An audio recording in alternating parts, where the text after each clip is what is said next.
Venemaa ründas täna päise päeva ajal ballistiliste rakettidega Kiievi oblastit kohe pärast ööd, mil Ukraina droonid ja raketid korraldasid massiivseid rünnakuid Vene tehaste ja Wildberissi ladude pihta. Täna, 24. juulil, lõid venelased Kiievi oblastis polügooni pihta, kus sel hetkel toimus relvanäitus. Kahjuks on nii hukkunuid, haavatuid kui ka purustusi. Meedia andmetel oli tegemist droonide näitusega nimega Armada. Viimaste andmete kohaselt on Kiievi oblasti polügooni rünnaku tagajärjel juba teada 10 hukkunust ja 100 kannatanust. Ja siin on üks detail, mille tõttu me täna seda teemat põhjalikult käsitleme. Selle näituse toimumise kuulutus polügoonil oli vabalt internetis kättesaadav. See tähendab, et venelased võisid üritusest teada saada avalikest allikatest ja anda löök täpselt konkreetse sündmuse ajal. Kas te näete seda? Wildberry siis põleb. Selle saate teises osas arutame koos teiega Ukraina rünnakuid Venemaa vastu möödunud ööl. Eelkõige tabas Flamingo rakett Kirovi tehast, mis toodab õhutõrjerakette Vene armeele, asudes 1000 kilomeetri kauguse piirist. Lisaks põlevad täna Wildberissi laod, kohe Sankt-Peterburis, Tveris ja okupeeritud Simferoopolis. Lääne analüütikud kinnitavad juba täie kindlusega, et lõpuks on sõda jõudnud kohale, just nimelt rikaste venelasteni.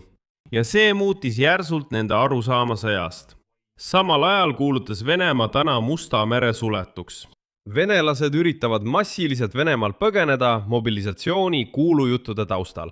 Minu nimi on Aleksei Petši. Arutame koos kõiki neid teemasid. Aga enne kui alustame, palun tellige see YouTube'i kanal. Me liigume 300 000 tellija suunas. Seetõttu olen tänulik just teie toetuse eest. Tellige kanal.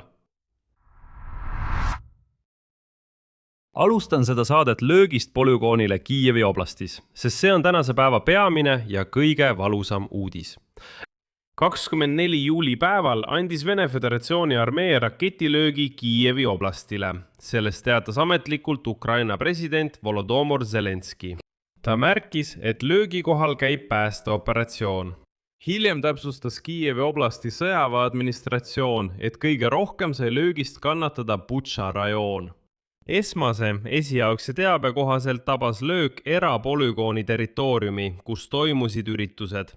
Umbes kell 11.30 hommikul kostis Kiievis mitu plahvatust. Ukraina õhujõud teatasid mitme kiire sihtmärgi liikumises pealinna ja selle piirkonda. Enne seda hoiatati põhjast lähtuva ballistilise ohu eest.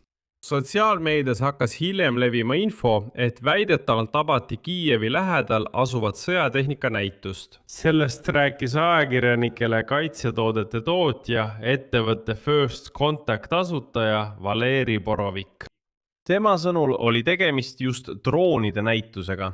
Praeguseks on teada 10 hukkunust ja 100 vigastatust. Ja nüüd see, mille pärast sotsiaalmeedias käib praegu terav arutelu. Teade relvanäituse korraldamisest polügoonil. Teade oli vabalt internetis kättesaadav. Seda lihtsalt reklaamiti. See tähendab, et Vene luurel polnud üldse vaja midagi hankida. Piisas lihtsalt avatud allikate jälgimisest võtmesõna järgi. Lihtsalt sisestadki relvanäitus, drooninäitus, droonid ja nii edasi. Ja kontekstipõhine reklaam annabki sulle lõpuks infot selle kohta, et Kiievi oblastis toimub selline näitus. Ja just sellepärast ütlebki Borovik, et löök anti tõenäoliselt konkreetset sündmust silmas pidades. Mitte lihtsalt piirkonna või polügooni pihta, mitte juhuslikult, vaid sihilikult. Teades, et just sel hetkel kogunevad sinna droonitootjad, lennukoonide esindajad ja loomulikult ka sõjaväelased. Ja ükskõik kuidas endised kaitseministri nõunikud ka ei räägiks sellest, et venelased viisid läbi õhu- ja kosmoseluure, satelliidifotod ja nii edasi ja nii edasi. Asi on selles, et selliseid üritusi on ohtlik avalikult korraldada, aga mingil põhjusel tehakse neid siiani. Ma ei hakka nimesid nimetama, aga kui te praegu sotsiaalmeediat jälgite, näete te sõna otseses mõttes mõne endise kaitseministri, endise nõuniku nime, kes kinnitavad, et venelased kahjuks luure abil leidsid üles, kus midagi toimub. Kordan veel kord, see kõik oli avalikult kättesaadav. ja ma tuletan meelde, et juba 2023 aasta augustis lõid Vene väed Tšernigivi keskuse pihta. Siis tabas üks rakettidest kohalikku draamateatrit, kus toimus droonide näitus nimega Ljuti Ptaški. Siis hukkus 7 inimest. Vigastada sai veel üle 150 inimese. Selle näituse korraldajaks oli projekt Victory Drones, mille asutajaks on Maria Berlinska, kes on juba ammu droonide teemaga seotud. Ja siis kritiseeriti teda valjuhäälselt selliste avalike ürituste korraldamise eest. Nüüd on möödunud 3 aastat ja taas korraldatakse samasugune üritus avalikult. Selle loo järeldus on lihtne. Iga avalik teadaanne üritusest, kus kogulevad relvatootjad ja sõjaväelased, on sisuliselt valmis kutse Venemaa rünnakuks. Vaenlane loeb meie veebisaite, Telegrami kanaleid, kogukondi ja nii edasi väga hoolikalt. Isegi hoolikamalt kui meie ise. Mis puudutab Venemaa rünnaku üldpilti viimase ööpäeva jooksul, siis Tšernigivi oblastis sai kannatada pansionaat. Hersonis sai vigastada 68-aastane mees ning Odessa oblastis sai kannatada naine koos lapsega. Meie õhutõrje tulistas öö ja hommiku jooksul alla 164 õhusihtmärki. Kas te näete seda? See oli lihtsalt uskumatu. Ma magasin öösel, ma ei kuulnud midagi. Mul on tavaliselt tugev uni. Kui ma hommikul ärkasin, nägin ma seda. Ma olen siiani šokis. Mulle tundub, et see ladu Altarias asub Peterburis. Jätkub.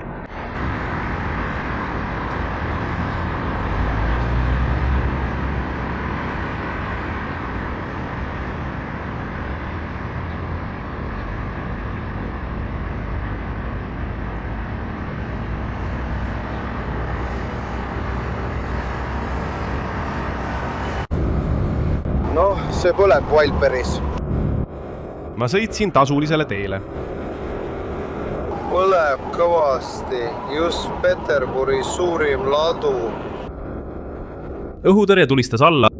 Töötas õhutõrje, kõik, 7 tükki lendasid üle kõikide ladude ja tabasid täpselt Wildberryssi. Järgneb.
Järgneb. Aitäh sulle selle eest, et sa oled. Aitäh sulle. Sel ööl põles kogu Venemaa. 24. juuli hommikul andsid Ukraina kaitsejõud löögi kaitsetööstusettevõttele Kirovi linnas. Sihtmärgi täielik nimi on aktsiaselts Vjatka masinatööstusettevõte Avitek. See kuulub kontserni Almaz-Antey, mis on Venemaa õhutõrje peamine struktuur. Vaatame, millega see tehas täpsemalt tegeleb, sest sellest sõltub arusaam, kui valus see löök tegelikult oli. Ja pealegi löödi teate millega? Raketiga Flamingo, mida venelaste arvates Ukrainal polegi olemas. Teate, vabandage lüürilise kõrvalepõike pärast. Mul on YouTube'i kanalil saade Raketist Flamingo, mis aeg-ajalt jälle aktuaalseks muutub. Ja nii ma näen seal aeg-ajalt kommentaare, kus tulevad, teate, see on juba umbes aasta kestnud. Tulevad venelased ja kirjutavad, ei ole sellist raketti, see on kõik välja mõeldis, midagi pole olemas, teile lihtsalt näidatakse multikaid ja nii edasi. Noh, ja täna ongi see multikas. Multikas lendas Kirovi tehasesse. Aga mis seal siis oluline on? Esiteks, see Avitek tehas on seotud TOR õhutõrje raketisüsteemide tootmisega. see on lühimaavägede õhutõrje, millega venelased kaitsevad oma vägesid ja objekte meie droonide ja rakettide eest. See tähendab, et me hävitame nende õhutõrje tootmise. Teiseks, ja see on veelgi olulisem, ettevõte tarnib komponente rakettide H-101 ja H-59 mootoritele. Ja mõlemad raketid on strateegilised tiibraketid, millega venelased ründavad regulaarselt meie linnu massiivsete rünnakute ajal. See tähendab, et tehas osaleb otseselt selles, mida lastakse Ukraina kodude pihta. Kolmandaks, lisaks sellele ettevõte spetsialiseerub õhk-õhk-rakettidele, sihtmärkrakettidele, katapulteeritavatele istmetele ja lennundussüsteemidele. Millega seda tehast tabati, on omaette uhkuse asi. Ukraina ettevõtte Firepoint kaasasutaja Denis Stillerman avaldas täna video raketistardist ja ettevõte kinnitas, et Venemaal asuvat tehast tabas Ukrainas toodetud tiibrakett FP5 Flamingo.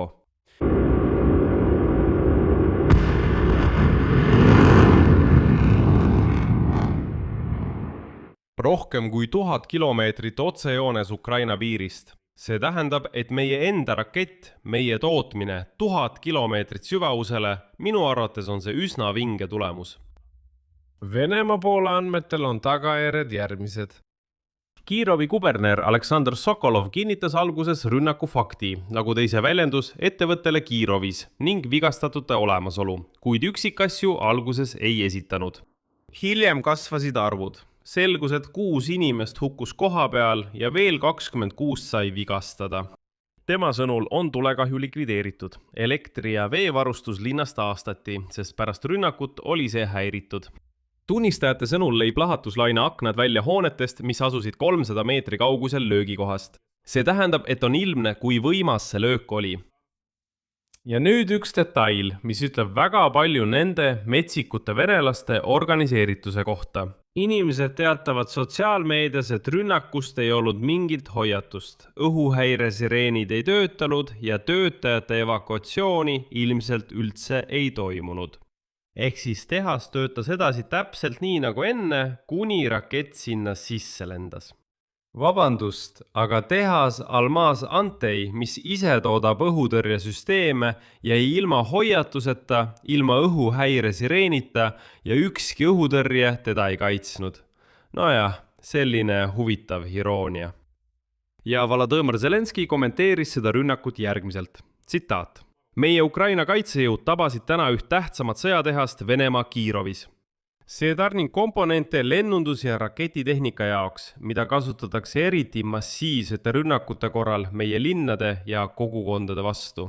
Edasi nimetas ta seda õiglaselt vastuseks Venemaa rünnakutele Ukraina vastu ning lisas, et kaubmaraketid tabasid naftaobjekti peaaegu 1350 kilomeetri kaugusel. See tähendab, et seal löödi mitte ainult raketitehase pihta Kirovis. Ja kuni Kirov põles, ründasid meie droonid, mitte raketid, vaid droonid, logistikataristut. Ja seekord ulatus see ka Venemaa põhjaossa, kaasa arvatud nende teise pealinna. Eriti Peterburis ründasid FP1 droonid logistikakompleksi. Walperisi logistikakompleks, mis on üks suurimaid ettevõtte kauba töötlemise ja jaotamise keskusi kogu loode Venemaa. Ja pärast mitut tabamust puhkes sealt tugev tulekahju. Rõhutan, tabamusi oli mitu, õhutõrje ei kaitsnud seda üldse ja keegi isegi ei üritanud enam eriti sellele rünnakule vastu hakata.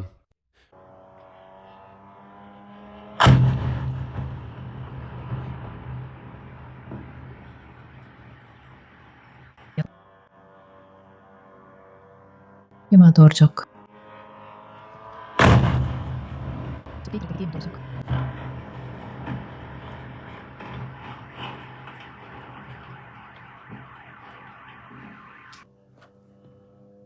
Seal ta lendab.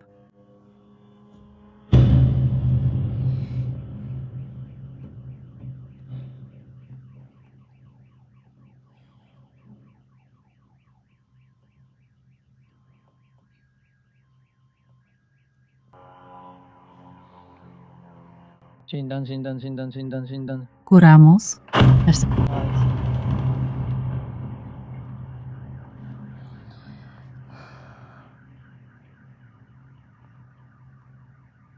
Kas te olete tähele pannud, kui tavaliseks on muutunud see, et Ukraina droonid ja droonraketid lendavad täiesti vabalt üle kogu Venemaa? 1300 kilomeetrit, 500 kilomeetrit, pole üldse oluline kui palju. Lendavad vabalt, ründavad ladusid, ründavad naftatöötlemistehaseid, ründavad üldse kõike järjest ja õhutõrje, kiidetud Vene õhutõrje, ei suuda sellega üldse midagi peale hakata. Ma mäletan, et alguses nad veel midagi tulistasid alla, aga nüüd on see kõik muutunud igapäevaseks. Ja nüüd Leningradi oblasti kuberner Aleksandr Drozdenko teatas muidugi pärast kella 3 öösel, et nad olevat väidetavalt 33 drooni oblasti kohal alla tulistanud. Klassikaline selastus, et kõik tulistati alla, samal ajal kui sotsiaalvõrgustikes ilmusid paralleelselt teated ulatuslikest tabamustest kogu regioonis. Lähme edasi. Tver. Piirkonnajuht Vitali Korolev teatas pärast rünnakut logistikakeskuse administratiivhoole süttimisest elevaatori asulas.